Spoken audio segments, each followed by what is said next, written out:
Okay, so today we've got the Lidl Powerfix 2-in-1 toolbox. Now, I picked this up myself. I know it's another toolbox, but I picked this up because it's an ideal size to fit in the back of a motorcycle back box. It does fit in the back of my back box, so that makes it you know, an even better go-to than the cargo strapping down the hold-all style tool bag on there, which is more of a pain. You kind of, if you have to go to work and take your tools on the motorbike, or go and I don't know, help somebody repair something or other, and you need your tools, you kind of have to go and get it ready the night before, strap it down, get it all strapped down. Safe, and then so when you get up in the morning or whatever, you can go straight out. Where with this, you can just open the back box, take out whatever you add in your back box, put that in your rucksack or whatever, and then you can just put the toolbox in there, and it does fit down. We'll take a look at that in a minute on the back of mine. The only trouble is, it is like all toolboxes, when it's fully laden, it is heavy. So, you know, you might want to slow down a bit for corners and things like that, and you don't want to lean too quickly and things like that on a bike when you've got this on there. On board, it's going to be, you know, it's going to be a bit heavy, but I have put it on. I've had it fully laden and rode around and things like that, and it's not too bad. You can see the dimensions there if you zoom in. We've got 35.5 centimeters times 26 centimeters times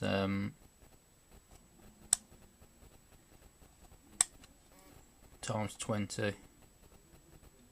So it says it'll take a max of 10 kilograms. Probably on these. So yeah, this is what keeps the lid on. There's one the opposite side as well. It's like a we call it like butterfly clips, if you want to call it that. One either side that locks into the top part. And then there's a carry handle, folds in there at the top. And you can pull that off. You can see inside. Then you've also got so it acts a little bit like you can carry your tools around like that. Then it looks a bit like a shopping basket, doesn't it? Really? And the handle's a bit long, but so it's a little bit like a tote, if you know what I mean. You can carry that around like that. You can fit a fair selection of tools actually in the box. You can go back and see. So I've got all the sockets on the racks. Got the Allen keys. Got the whole selection of screwdrivers. Basically everything I had in the tool bag. All the different pliers and cutters. All the screwdrivers, the electrical screwdrivers, everything. The pliers, the 1/2 inch, the 3/8 set, the 1/2 inch set.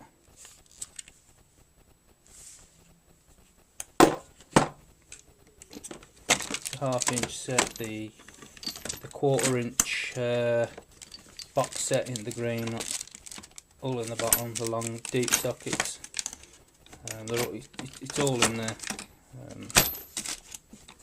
So you can just get it all in. All the spanners as well. Just use elastic bands. Put the big ones together and the smaller ones together. All sorts of different screwdrivers as well down there, down the sides. Stubbies. All your basic tools that you might really need to go and do any kind of hand tool work. I've got like another bag where I can keep all my engineering measuring tools and things like that. That kind of stuff anyway, so that's not that big of a deal. You take a look at the lid.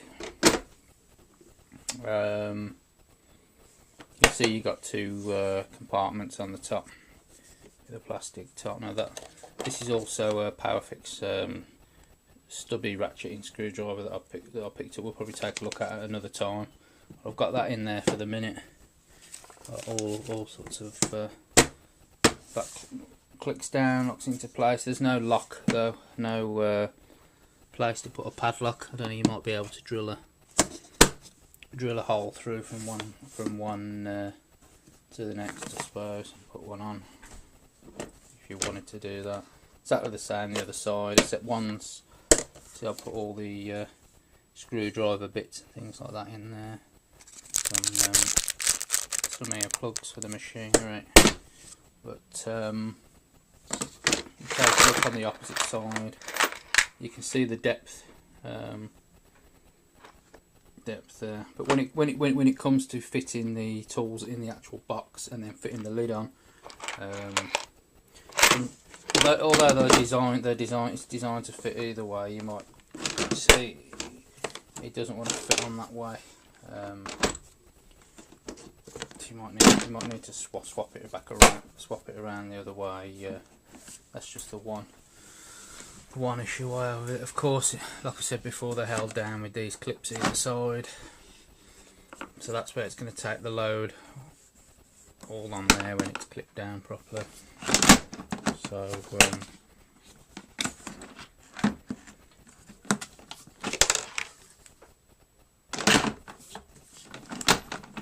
there you go. You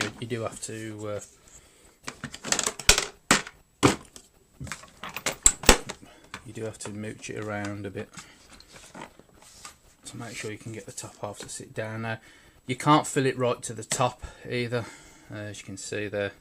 You do have to have a little bit of play left on the top, because, like I said, there's the depth of the tray that comes down on the top. So it does have to, you do have to leave a little bit of free space at the top for you to be able to do that and lock that back down.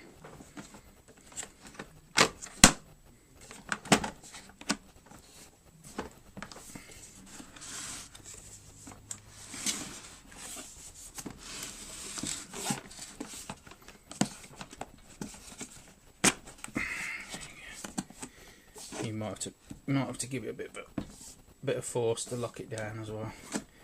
Once you've crammed all your tools in there, but otherwise, was it $6.99 or something like that? So it wasn't bad for $6.99. Something that allows me to just chuck me my work hand tools in straight in. I mean, it is fairly heavy, but you know. And there is no lock. That's the only one drawback, is there's no place for a padlock because of the way it locks down. So I don't know whether there might be a way to diagonally drill through the top half into the second half, and then put basically just a hole there yourself and put a padlock through yourself. That might be a possibility. Might have a look at doing that, but there's certainly not one off the bat for a padlock.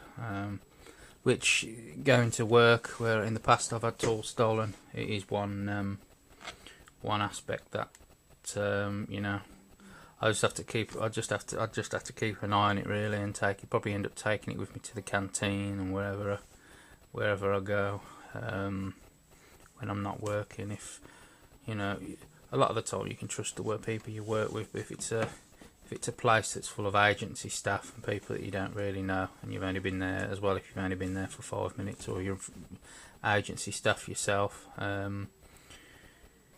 you know, I've even had such things as calculators pinched and things like that in those kind of work situations, because nobody really knows anybody, and this, that, and the other. So if they're a bit loose with their hands, they'll take whatever they want. So probably have to end up carrying it around everywhere I go, lunch breaks and things like that. But it's a lot easier than having to spend 20 minutes strapping down the hold all with the cargo net and two bungee cords the night before you got to go somewhere, and then when you get to work you got to have the free time to unravel all that again and take it in with you. And then when you come out of work, you got to spend 15 minutes strapping it all back down before you come home.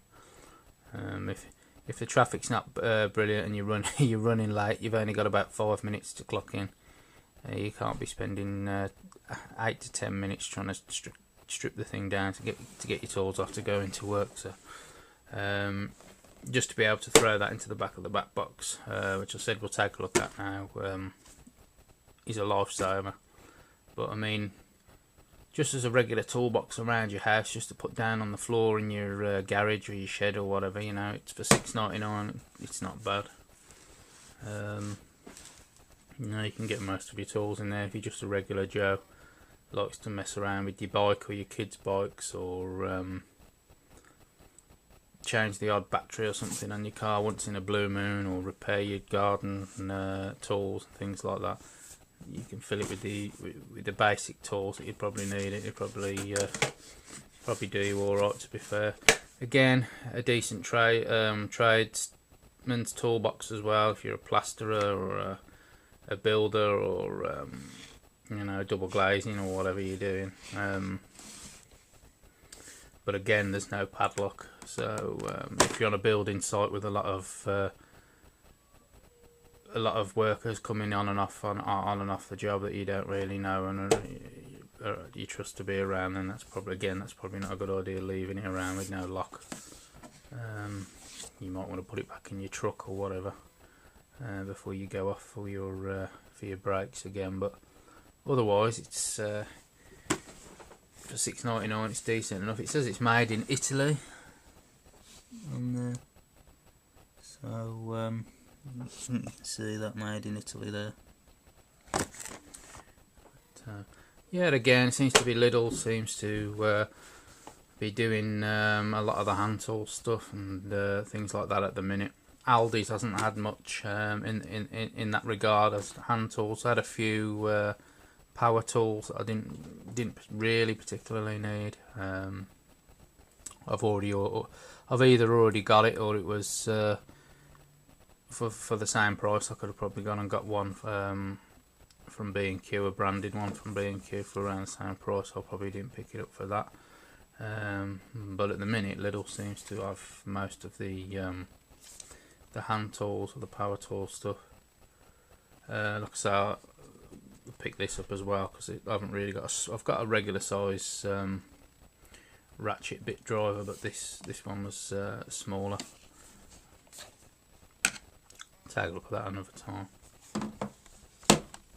Now, the reason why I bought it is because you can see that it'll fit in the motorcycle back box nicely, although it is, like most toolboxes, fairly heavy,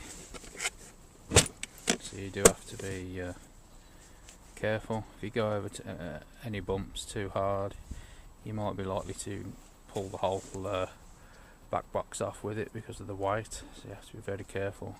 Also, leaning around corners, things like that, you might find a bit of an issue there with that. You might have to slow right down. You can't really lean too much because it might be fairly heavy there up on the back, so you might have to really take it steady around islands and corners and things like that and slow right down.